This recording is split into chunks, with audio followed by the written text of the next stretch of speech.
Yeah, Assalamualaikum and good evening to everyone. We are from subject AGR 3501. We are going to present about oil palm in Malaysia. First of all, I introduce myself and my group. My name is Muhammad Aizam bin Mazlan and my matric number is 201299. And My name is Ahmad Arya bin Mat Safi. My matric number 201263. My name is Amira Shaira binti Abdul Rahman. My matric number is 201268. My name is Muhammad Izzat Asif bin Muhammad Ayyuddin. My matric number is 201181. My name is Ning Xu. My matric number is 195776. so there are 6 points we are going to explain about the oil palm. First, its origin, history, and morphology of oil palm, and second, the method of planting oil palm. These 2 points will be explained by Mia. Okay. First of all, oil palm originates from West Africa, where it grows in the wild and later was developed into an agricultural crop.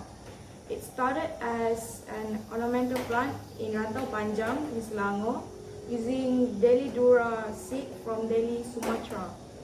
And the first commercial planting took place in TANAMAN estate in Selangor, laying the foundations for the vast oil palm plantation and the palm oil industry in Malaysia.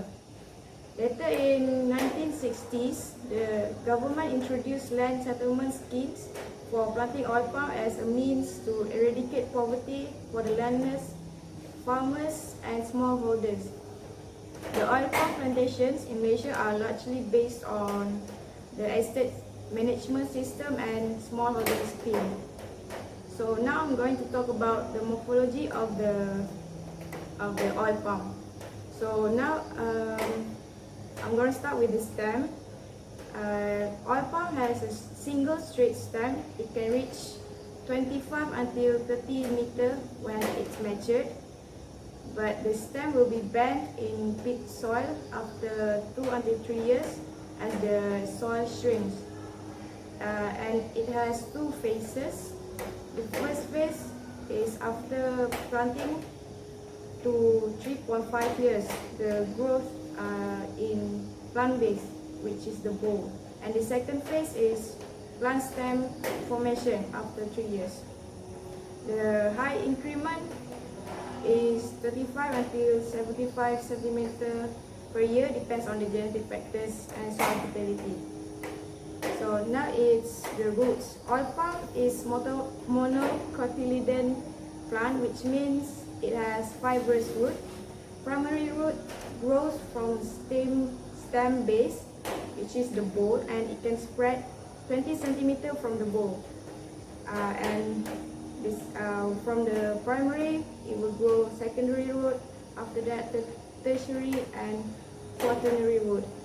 Quaternary root absorbs the most water and nutrient. So now it comes to the part for the leaf. The leaf has 40 until 50 open fronds, and in the meristem has 40 until 50 fronds in the various developmental stages. Leaf type is simple pinnate. It is made of petiole, brachys and leaflet. And now it's about the male inflorescence. The male flower is spikelet, which is bijari in shape and between 12 until 20 centimeter long. Each flower consists of 200 spikelets. The male flower has pale yellow pollen and mature from the base of each spikelet. Female inflorescence, it has pedix in shape. It is pedix in shape and it's 24 until 45 centimeter long and contains thousands of flowers per stalk. And the female is receptive for 3 until 5 days. It's white to pale yellow in color and then change to pinkish chocolate after receptive stage. The receptive stage begin from the top until the base. And the fruit is the type of oil palm fruit is drupe, which consists of exocarp, mesocarp, and endocarp. These three is called pericarp. Okay. After the removal of pericarp, we can see that the oil palm seed is a nut. It consists of embryo surrounded by endosperm, which is the canal, and then encased within the shell. Okay, so now I'm going to talk about the methods of oil palm planting. It consists of six methods. The first one is pre-lining, second is agricultural road preparation, the third is drainage construction, fourth is crop terrace construction, fifth is legume cover crop planting, and sixth is oil palm planting.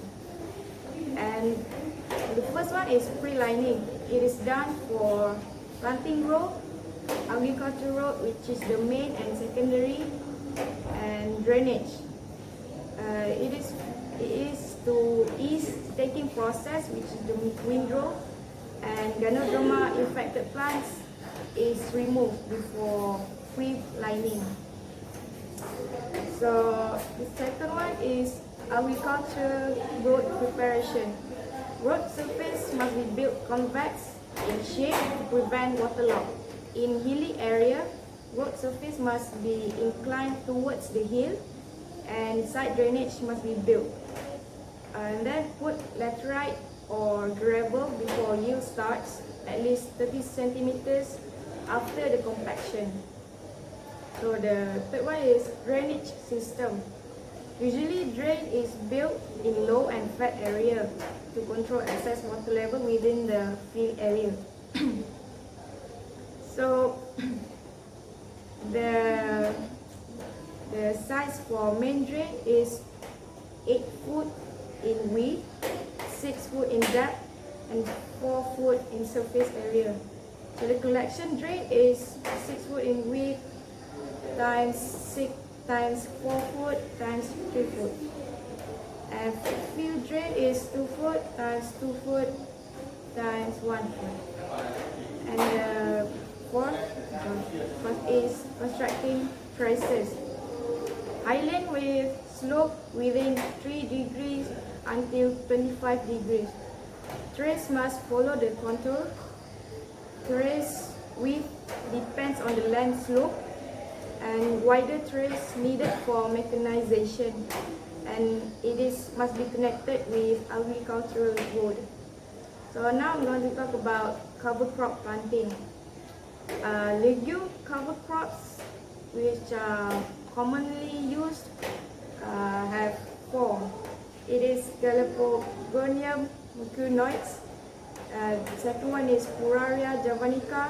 The third one is Galapagonium caerulum. The fourth one is Mucuna bracteata.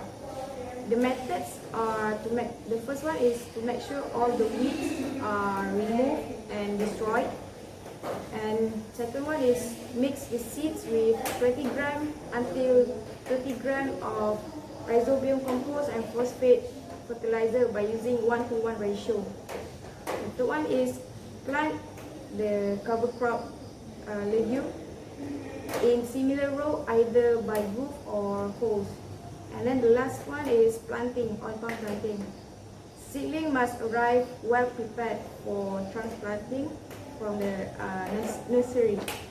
Use preventive chemical and mechanical control if needed.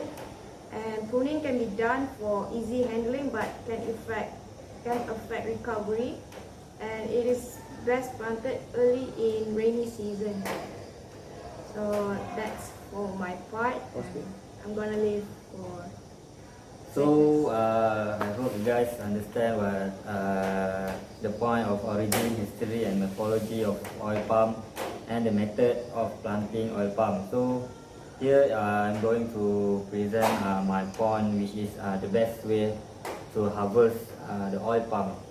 There are several steps for harvesting step, which is we know if you want to harvest the tree, we need to know the level of maturity of fruit or something what. So step 1, first we need to identify red bunch ready for harvesting based on the loose fruit that are lying in the withered circle around the palm trunk or stuck behind the front buds on the trunk. Just looking at color of the bunch is not a good way to harvest tall palm because the bunch may look red but they could still be unripe. It means here if we can see the fruit, red fruit lying on the ground at the oil palm, so it means the oil palm can be harvested. Second step is harvest the bunch by first cutting at the front according to the following rule of thumb. There are two ways to cut the front, which is palm more than 6 years after planting. We need to cut the front below the bunch so that the bunch becomes visible and easy to harvest. Second, palm less than 6 years after planting, we do not cut front but still the bunch with a narrow chisel. Okay, step 3. We chop the front into 2 pieces. Place the spiny, thick bottom part behind the palm on the front, stack between the crows, and place the thin bottom part between palm and its neighbor to the right or left. So step 5, after we cut the bunch, after we cut the front, we collect the harvested bunch with a wheelbarrow after 1 or 2 rows of palm has been harvested. Ensure all loose fruit are collected. We collected the loose fruit at the ground. Use something like what we call plastic bag. Actually, example for plastic bag, including loose fruit. Step 6. Move collected fresh fruit bunch and loose fruit to the collection area at the roadside. This step is to make sure it's easier to recollect the fruit. Step 7. Stack the fresh fruit bunch into rows. The stack should have only 1 layer so the bunch can be counted and sorted immediately. Step 8. Collect loose fruit separately and place beside the fruit bunch. If we not collect the loose fruit will become withered, so it will cause loss of fresh fruit bunch. Step 9. We label fresh fruit bunch on the cut edge of the stalk with carpenter pencils or crayon to indicate their origin. It is best to use a different 1-letter code for each field. Every bunch should be marked, and also the fertilizer bags with loose fruit. Okay, that's all my point for the best way to harvest. I hope that you can understand and you can get how to harvest in the best way. So we are going to continue with another point for disease and nutrient uptake by oil palm that will be explained by Arif. Okay, as for me, as we all know, each plant will have disease that will affect them. So for the common disease that will affect oil palm is first Pestalotiopsis leaf spot, which is tiny black spot on leaf which enlarge into 2 mm long elongated lesion. Elongated lesion may expand and surround by black tissue and chlorosis between lesion. Lesion may be present on leaf petiole or disease.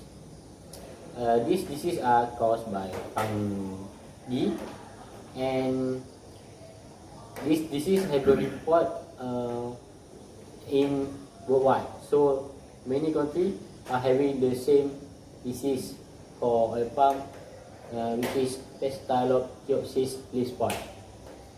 Next is oil palm wilt. Oil palm wilt, it is a syndrome. Symptoms of the disease vary with the age of the host. Disease can affect seedling and mature tree. Seedling exhibit retarded growth, which disturb the plant growth, and reduce leaf size, corrosive of older leaf, and tip necrosis. These are also caused by fungus, and fungus infests palm through the root system.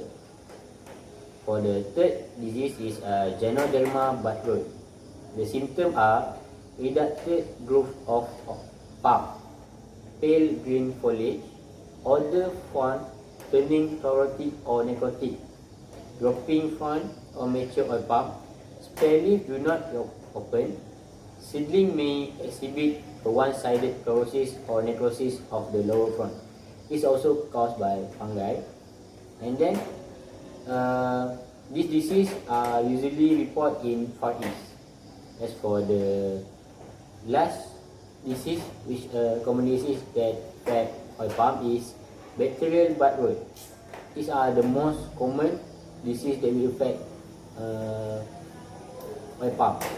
The symptoms are part of spear, leaf, petiole or rachi turning brown. And then discoloration may be associated with a wet root because of water. Spare leaf may be wilted. Leaf may be collapsing and hanging from the crown. Infection of the bud result in bud becoming rotten and putrid, leading to the death of the palm. This is caused by bacteria. And then the disease occur in oil palm in Colombia, Costa Rica, Democratic Republic of Congo, Ecuador, Nicaragua, Nigeria, Panama, and Southeast Asia. As for the nutrient deficiency, first of all, we have nitrogen. The effect of the lack of nitrogen will occur in young oil palm trees. The symptoms are uniformly pale, yellow-green leaf, and sharply reduced growth. For the phosphorus deficiency will not produce leaf symptom in oil palm. However, the trunk of affect oil palm are narrower and tapered. For potassium, is the most needed nutrient by the tree. The lack of potassium will cause progressive decline in yield as well as plant health and will lead to orange spotting in the leaf. As for the barren, due to the barren deficiency will be spotted if the front tip of the leaf are misshapen, stiff and brittle. Okay, these are a few disease and common nutrient deficiency in oil palm that common occur in Malaysia and also other countries, but specifically in Malaysia. So next, I will pass to my friend for their next point. Okay, my point is the issue that affect the oil palm and the challenge for the oil palm activities.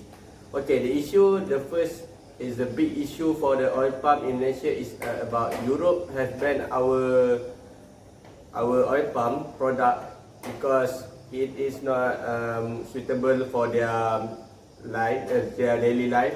So the Europe have banned it for we export to them. Then the production of oil palm has been decreased for a few period of time because it also can affect our economy in agriculture economy. And the challenge for the oil palm is about the young generation is not participate in the oil palm activities because the economic is going down. So they think it's about their economy and it's about their salary for in the activity. So the challenge is affect our activities in oil palm because young generation is important to oil palm activities to increase their production. So that's all from me. And our last point is review. Okay.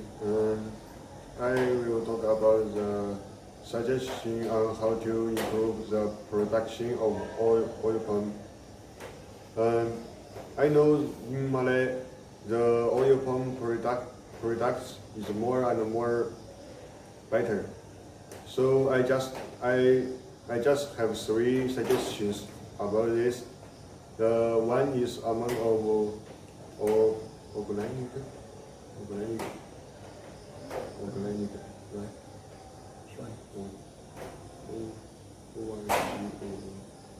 Organic.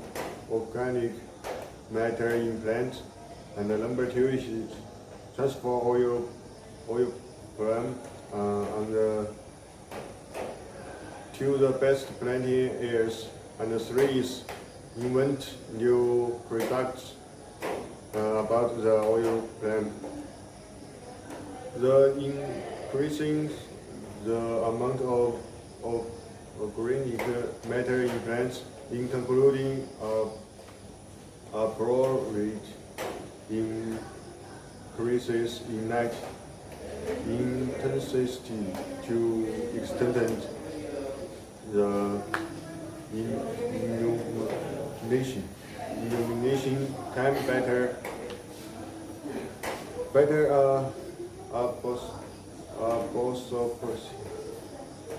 absorption of sunlight and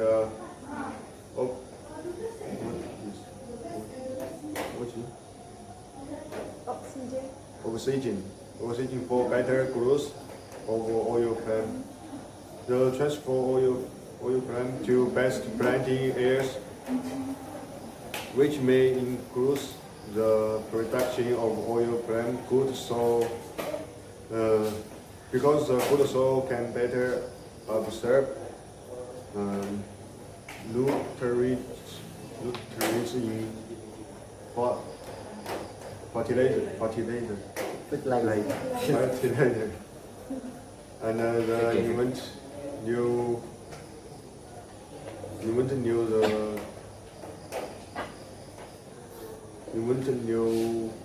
the products about the oil palm, because the products can promote the transportation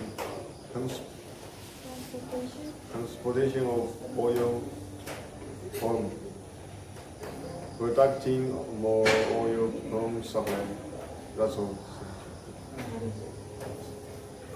Okay, that's all from us. I hope you guys understand what we are trying to explain about oil palm in Malaysia. So that's all from us. Thank you very much.